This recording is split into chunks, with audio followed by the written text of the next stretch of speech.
Hi there, welcome back to IT Engineer Cyber, and I'm really so much happy to be back here. I know we have actually taken a while without uploading a video on our channel, but we have a lot in stock as well. Yeah, and we actually going to resume back with programming languages. Last time I remember we looked at C programming language, though we covered a few stuff, and we have also covered the likes of PHP code, and we also handled the introduction or the startup basics for PHP as well. Then we shall also look at Dart programming language, that is to do with Flutter. So we shall use that within Flutter, and that is for mobile applications development. Then we shall as well look at Python. That is my best interesting part. Then we shall also as well look at Visual Basic using VB.NET, that is for desktop applications, desktop softwares actually. We shall also look at that as well, and you will see in where we're actually going to apply in the C language or the C++, or sometimes actually people call it the C# language. We shall actually also see where we are actually implementing it within the desktop applications as well. So today we are actually going to review first in what we covered time back a little while, so that we all be on the same pace. I remember we looked at adding two numbers, then we looked at variables and stuff. So let's go ahead and open our program.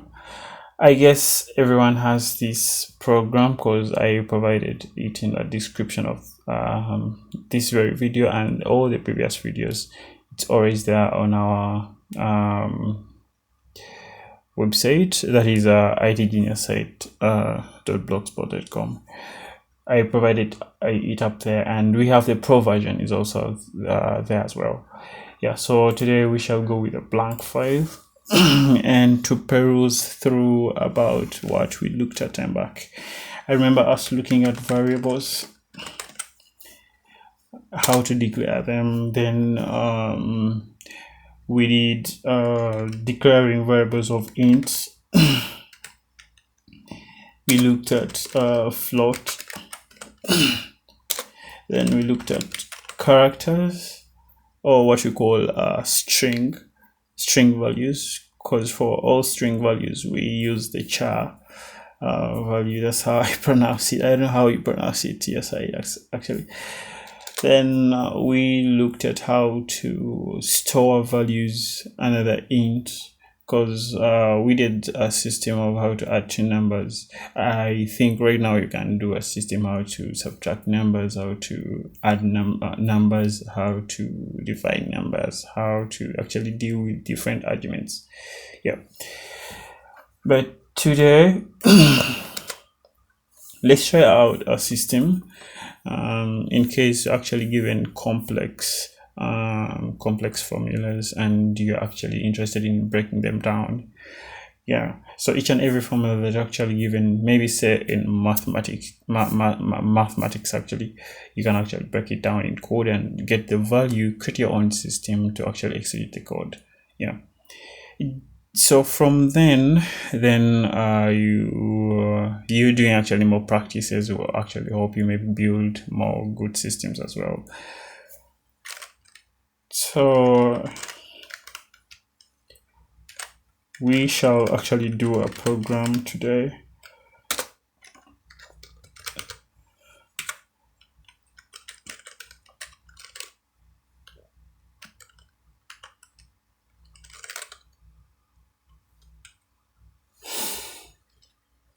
We shall actually do a program today for for an area of a circle. We're going to handle that today. Oh wait.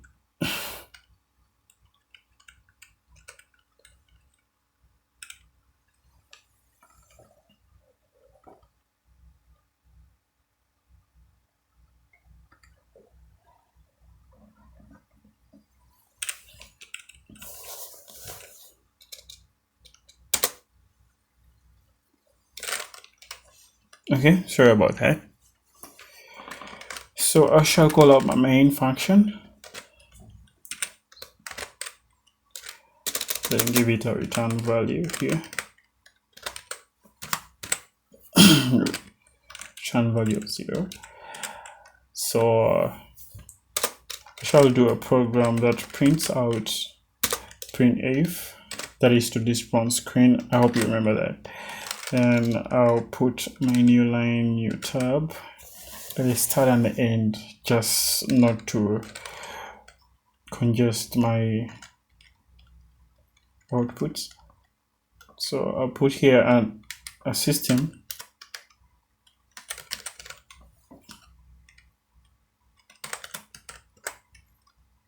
to compute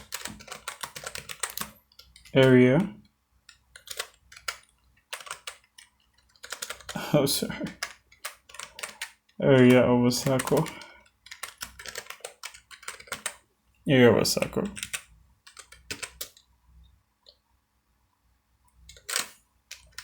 So save. So let me save it somewhere here in the desktop. So I'll make it circle program.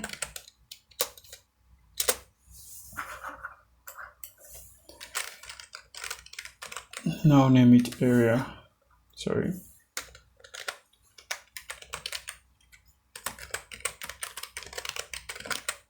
Area of a circle.cpp. Yeah, so let me hope you're not forgetting that whenever we are actually saving our file, we always save it under cpp so that the compiler can actually retrieve it and actually execute it. Or you can choose from where you're having save as type, then you come down here for cpp. Or C actually, or even can as well actually also run a program under .c. Yeah, the same compiler. So we hit save, then we try to run. Okay, so I'm having a system to compute the area of a circle. Pressing it to continue. Okay, well, we're having this on the same line because we didn't put a new line. So I'll fix that. So within the print value, I'll put a new line and a new tab as well. So when I hit F5, so this will go down. If I need another new line beneath this, then I'll just have to add a new line.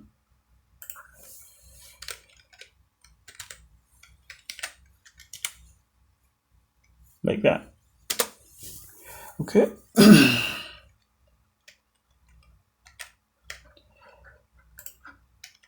Since that I don't need right now. So okay. So if we are dealing with the area of a circle, what do we exactly need? First, I know we all know that area of a circle is given as pi. It's given as pi r squared. That is the area of a circle, right? And we are taking our pi to be a constant, and we are taking our radius to be a value that can actually change. It's not a constant according to the size of a circle you really want. So let me first remove this.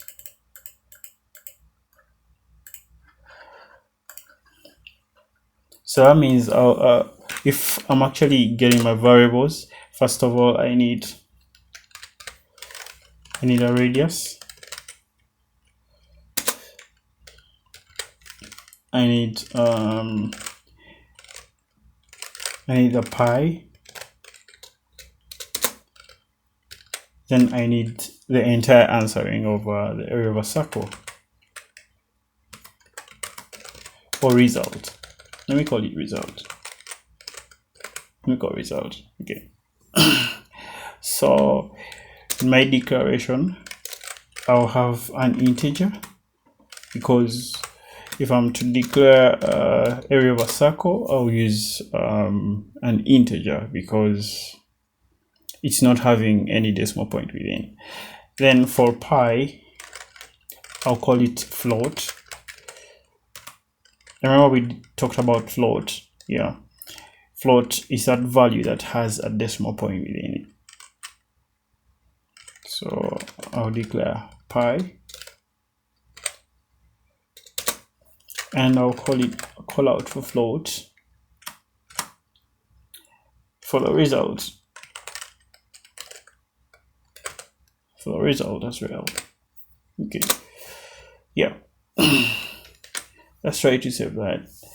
And let's give the user access to enter the value for radius, because we need to enter radius. Is the value that is actually altering all the time, in case the system is actually open each and every time, or it's actually executed. So I'll give the user I'll give the user access to enter.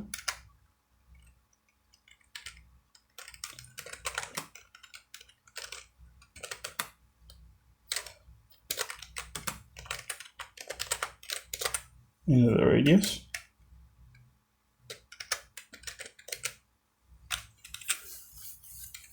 I close up my print value. So I use scanf for storing.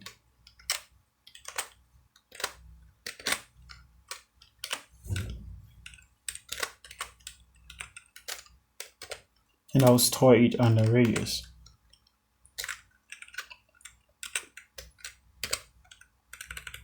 And here we have to add the and to store it under radius. So I talked about here is pattern D. I talked about dealing with float, dealing with integers, and dealing with strings or characters. Yeah. When we are actually storing, or we are storing and retrieving data from an integer, we use %d. When we are, let me try to comment it down here, up here, sorry. For an integer, we shall always use %d. For a string, we shall always use %x. And for float values, we shall always use %f. If you are interested in calling out or retrieving data from a float value or a float variable, you use this. Then for a string, you use this. Then for an integer, you use this as well. Yeah. So after storing, you store it under the radius. That's all. So let's just try it out to run our program and see. Oops, we're having an error. Okay, let's try to trace where the error is coming. This is just a warning that is okay. No new line at the end of the file. Yeah, we can add that actually if we actually need it. But for the error, we're having an error expected unqualified ID before float. Okay. And when you double click, it will always actually give you where the error is. So unqualified ID before float. All right. So before this float, to actually having a comma here for the integer declaration, we didn't close it up.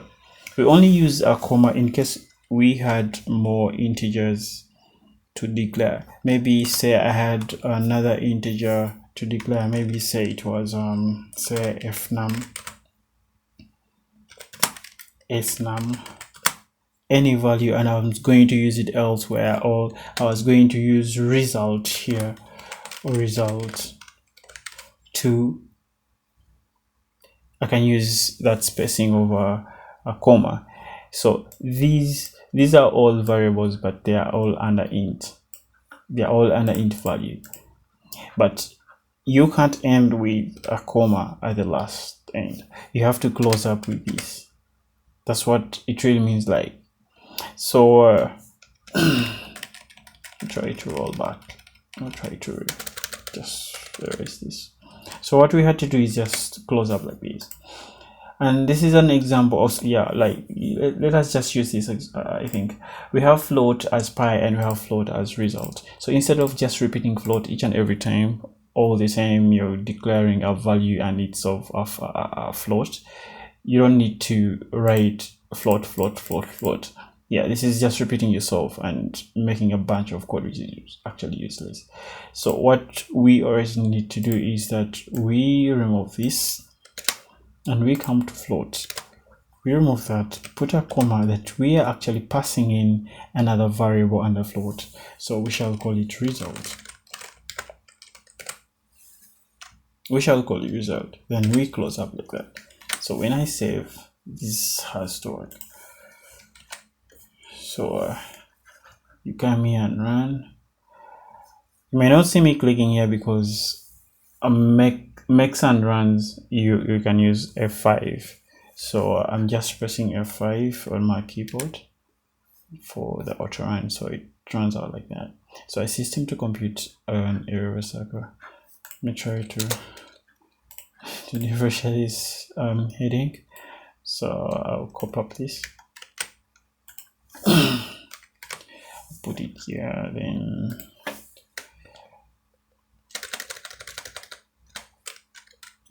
this could be useless, but I just want to refresh the heading or some little bit of silly design actually. So I'll put it here. Okay, so save it and run. Okay, just like that. So they're prompting us actually to enter the radius, and let us try to prove ourselves whether the radius we have entered is actually correct. So I'll bring out the printf again. Let me just copy up this and try to repeat over the code each and every time. So I'll paste it here then.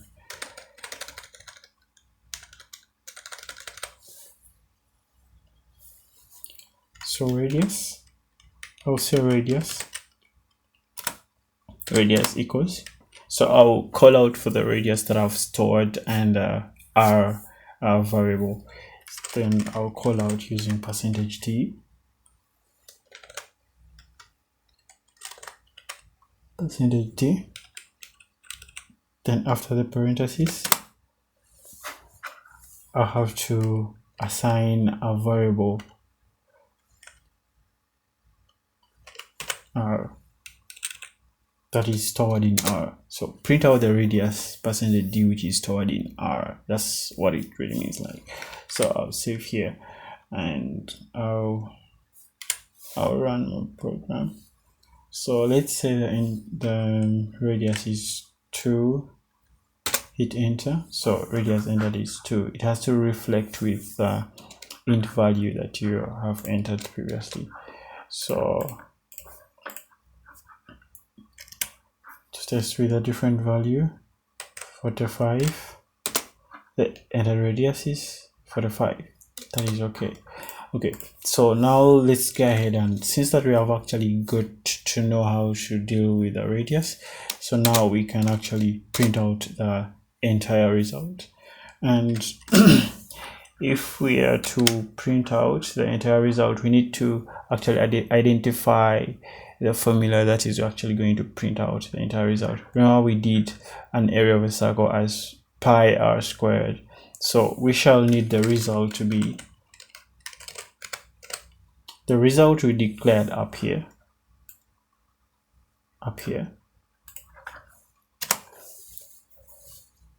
shall equal to pi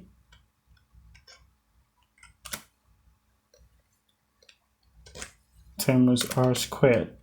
It could be r squared if we had a way to actually write r squared, but this is r2. You understand? It's like r times 2. So since that I don't have a way to actually output that, I'll use a different way of bring out the brackets and put r times r. And even though you don't put the brackets, because this is multiplication, it doesn't affect any value alongside it. So pi times r is the same as pi r squared. Yeah, and that is it. Unless if you have a way how to actually write pi r squared in the code, then yeah, you're genius actually. But for now, let us use this. Yeah. So the result shall be pi r squared. So let us try to print out the result now. I'll just copy up these, print out the result, paste it here. So I'll say area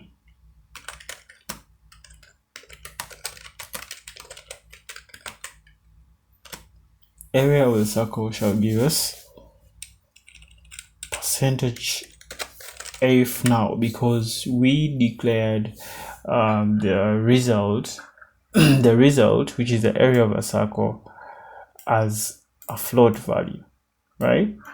So here we shall use percentage if, as we said up here. Okay, so and to call out for the value of result, which is stored under percentage if, that is under result as well. So we shall call out the variable that is actually going to output the float value. I don't know whether I'm being open enough. Okay, so when we try to run the system again, let's say we're having a radius of 2. Hit enter. Area of a circle equals to this. Oh god. Oh yeah. we have a problem. Area of a circle can never be 0.00. Oh god. Yeah, it can never be. Why are we having a mistake? Oh yeah, we're having a mistake somewhere because we didn't declare the value of pi. Remember, we have area as pi r squared, and pi is a constant value.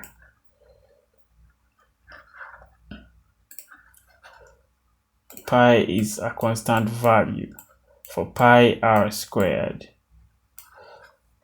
Pi is a constant value. This is a constant value, and this is the radius that is actually changing over time, right? So we didn't put in a value for pi. Let us try to put that and see.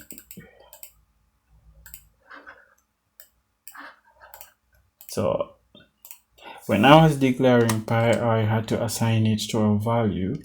Say the value of pi is 3.14. I'm not going to include the rest of the decimal points. I'm only going to restrict it to 2 decimal places actually. So I'll save here. I'll try to run my code again and see whether we have. Okay, so now it works out fine. Yeah. Why it gave us an error? Because we had not declared the value for pi, and when the result is pi times r squared, however much r is an integer, is an assigned value that is coming from the stored value of r, or the radius, but the system doesn't know the value of pi as well. And however much you've already treated it as a float value, fine, but it doesn't have any value stored within it, unless if you're going to pass in a function or an output, or you're going to write a code below this to actually store the pi value when you don't declare it up here. So when you enter, when you actually giving a user or an end user provision to actually enter for him or herself the value for pi, in case maybe I'm actually restricting it to 2 decimal places, but the other user would actually want pi to be a full the whole value and all with its respective decimal places. So you give the user to enter the value of pi. This is what I'm talking about. In case it's not a constant value, I'll paste this code here, then enter pi.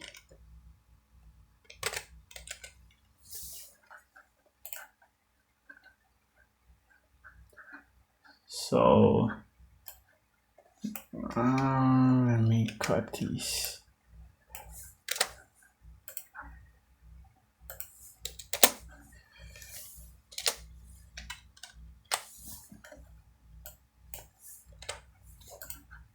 So enter pi, and here is %f,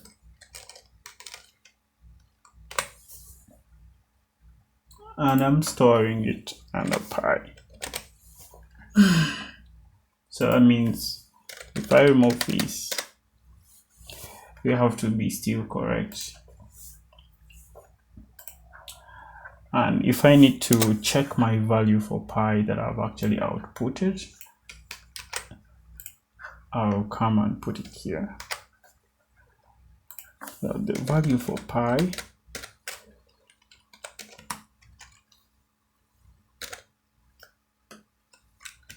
or the assigned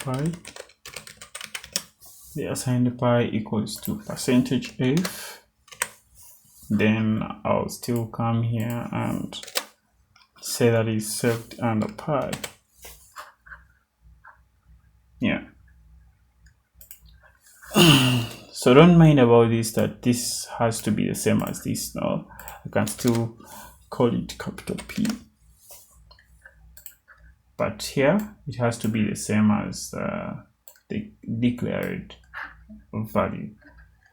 So I'll save, and if I stop that and run, so it's 2. So here, before the system actually going into the result, it has to actually ask for pi. So here I'll put in, since that I declared pi as a float value, I'll put in 3.14. It has to give me the result. The assigned pi SAR that you put is this. And remember, we didn't restrict the value of the value of decimal places that we really need. So that's why it's giving us 3.14000, because remember, pi is already a float value, and as well as the area of a circle is also a float value.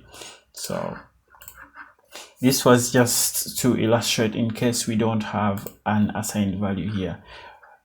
The result has to have a value for each and every variable you're really passing it in. So in case I'm to remove this, unless if you need it,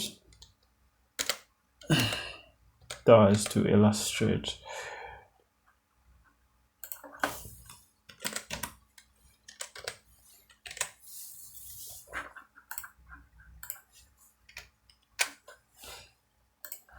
Okay, if I need to enter the radius as 4, should give me the area. The radius that is 4, the area of a circle is 6. So why I'm not outputting out the pi, because pi is always known by everyone, and I'm just putting it up there. If you need to give it out to a user to put in, then you have to do the previous code we did.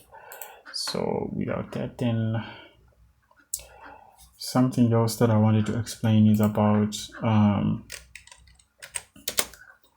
the decimal places. Okay, so if you want to restrict the number of decimal places in float, you come here where we're outputting the float value under %f, then you put 0. If you need 3 or 4, if you need 2, you put 0.2f, save, then come here and run the code again, just like this. So if we put the radius as 8, should give us 200.96. Okay, in case if it wasn't here, if we didn't have this,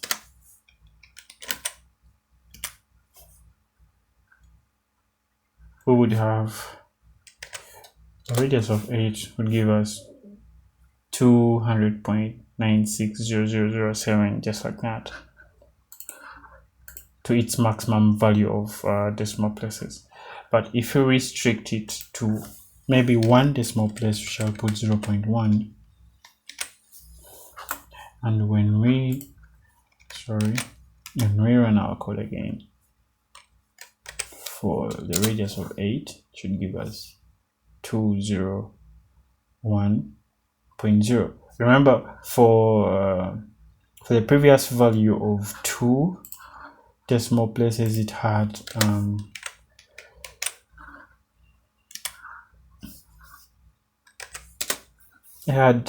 200.96. So when you round off 6 to one decimal place to the nearest 10th, it's going to be 10. It's going to make up to 10, and it's going to jump to the nearest ones. So we shall have 201. Oh, sorry. That's right. When I have 1 and I run, it should give us that. Or when I have maybe set 2, it should give us 12.6, just one decimal place. Okay, so let me hope that has actually been quite easier for you. And I guess if you have any complex formula that you want to really give a result for it, you can actually create a simple code for it and execute it for yourself. Yeah, make things much more easier. Any mathematical complex statements or functions, actually, if they are not actually functions, maybe formulas in general, you can actually just create a simple system for them, then use them. So I guess now we can do area over sphere, that is 2 pi r squared, 4 pi r squared actually. So area over half hemisphere or something. So as long as you have the formula, you can just get to know how to really break it down, then create a simple system, and that's done. So let's hope this tutorial has actually helped you, and please subscribe to our channel and enjoy.